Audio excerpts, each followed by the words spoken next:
Before measuring the specific gravity of a urine sample, the urinometer must be calibrated in distilled water. The specific gravity of distilled water is 1. To calibrate the urinometer, fill the urinometer vial 2/3 full with room temperature distilled water. Carefully lower the float into the vial. Do not drop it into the vial as the float has a weighted end and this will cause it to break. Impart a slight spin to make sure it is floating in the middle of the vial and is not stuck to the wall. Try not to wet the stem of the urinometer as this will throw off the reading. After the float stabilizes, read the bottom of the meniscus as shown. Make sure your eye is level with the meniscus.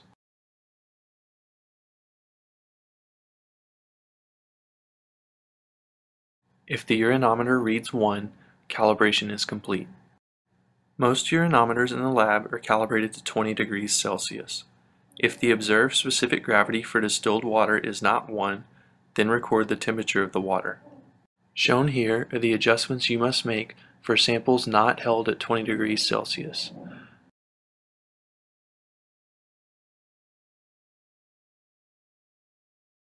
It is important to note that your lab room is typically warmer than 20 degrees Celsius, so it is likely that you will have to make some adjustment.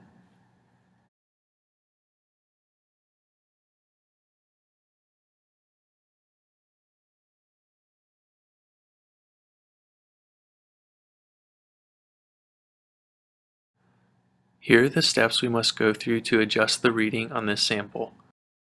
Since the urinometer did not read 1, the temperature of the distilled water was taken and found to be 35 degrees Celsius.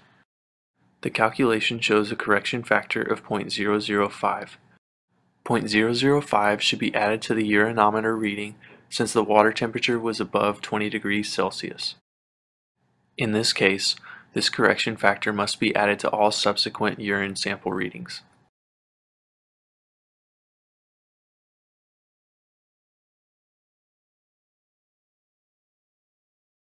Here are the steps we must go through to adjust the reading on this sample. The calculations show that the correction factor of 0.002 needed to be subtracted from the reading since the temperature of distilled water was lower than 20 degrees Celsius. In this case, 0.002 would also need to be subtracted from the subsequent urine sample readings. After calibration is complete, we are ready to measure the specific gravity of urine samples. Following the same procedure as before, fill the urinometer vial 2/3 full with the urine sample. Carefully lower the float into the sample and impart a slight spin on the stem so that it does not stick to the side of the vial. Again, try not to wet the stem of the urinometer as this will throw off the reading. The observed specific gravity is 1.011. This number does not need correction because the experiment was conducted in a cool room and the calibration reading for distilled water was 1 without having to use a correction factor. After testing the urine sample, pour it back into its container. Rinse the vial thoroughly with water before testing another urine sample. When you are finished testing all of your samples, clean the urinometer vial and float with soap and water.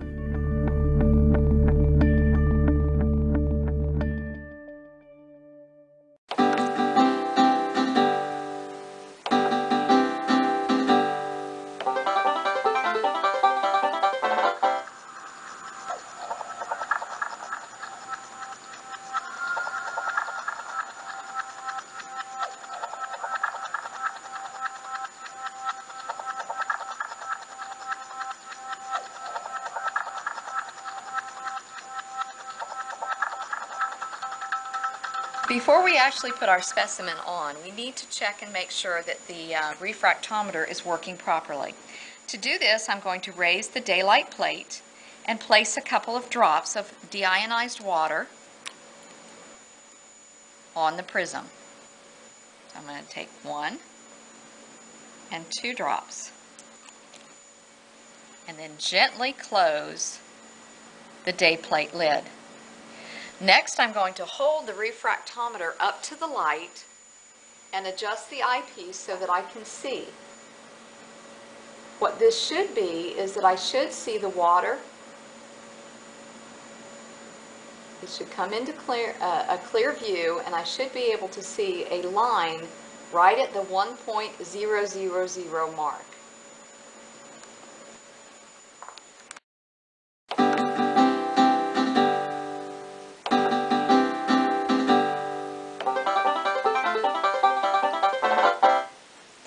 Once it's set at the 1.000 mark, you know that you're ready to begin.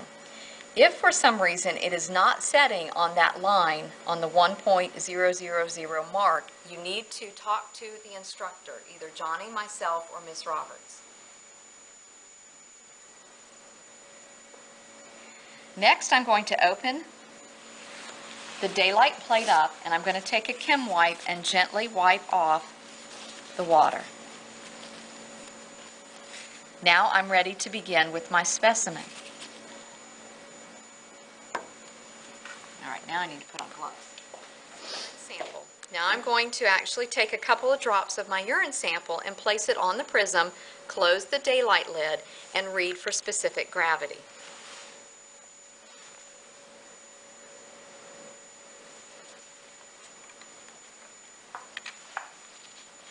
I'm going to open my lid, put a couple of drops, and very gently close it. Now it should spread. I may need to do a couple of more drops. It may be 3 drops would be better. Place it until it spreads all the way through the prism. Then I will take it and move it to the light till I can see it clearly, and I will read what it is. It is at this point 1.15. I will record that on my worksheet. All right, now that we've finished our sample, we need to clean the refractometer. To do that, I'm simply going to take some distilled water and run it across the prism and the day plate. Then I'll take a chem wipe and gently wipe it dry.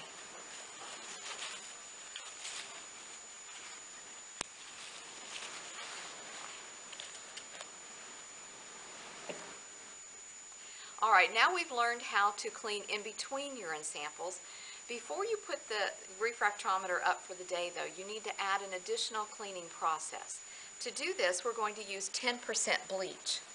I'm going to take my 10% bleach and run it down the prism and the day plate. Then I'm going to take my distilled water and rinse the bleach off.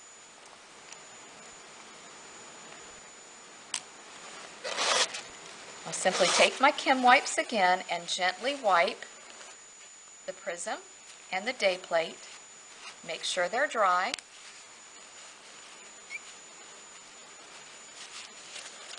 And then I will place it back in its compartment.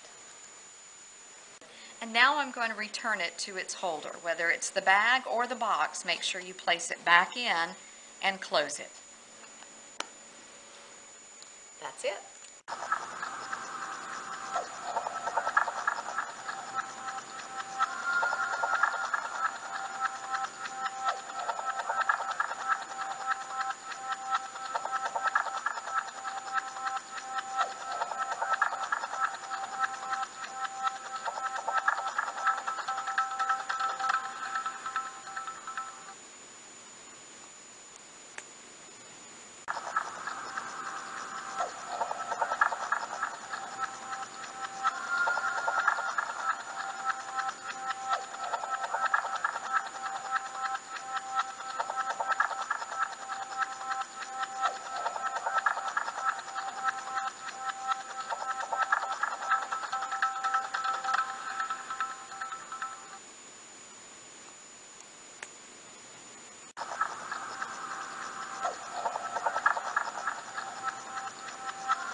It's important to remember with the refractometer that we do need to make a correction on the calculation when using it if large amounts of glucose or protein are present. Alright, on the refractometer scale, you know that you have a refractometer index and a specific gravity. The reason that we have the two is that there needs to be a correction based on whether or not there's high protein or high glucose. Because in a sample, 1 gram of protein per deciliter of urine raises the urine-specific gravity by 0.003, and 1 gram of glucose will add 0.004 to the reading.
to do, the first thing I'm going to do is open up my compartment, whether it's the box or the actual bag. You need to take your refractometer out and place it down on the counter. I'm going to talk about what each of these pieces are. The first piece we're going to talk about is the face plate, or this, some people will call this a daylight plate. And then you have a prism right here. This is your prism. The daylight plate goes on top of the prism. You have an eyepiece right here that you will adjust by going to the right or to the left, similar to a microscope lens or eyepiece. These are the things that we're going to talk about as we do the refractometer.